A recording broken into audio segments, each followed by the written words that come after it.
This is a Cummins BT 3.9 motor that's in a Case 590 turbo backhoe.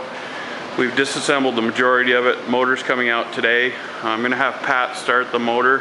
It hasn't been started for over a week. This is the first time in a week. Go ahead, Pat.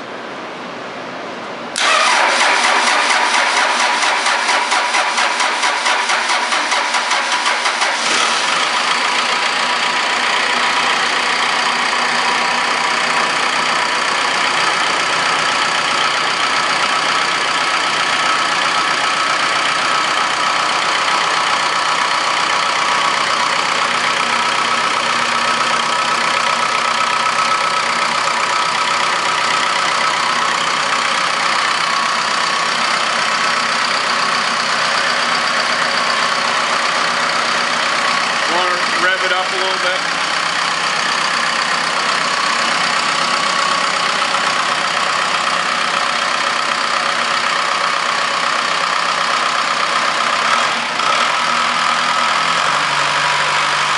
That's good, Pat.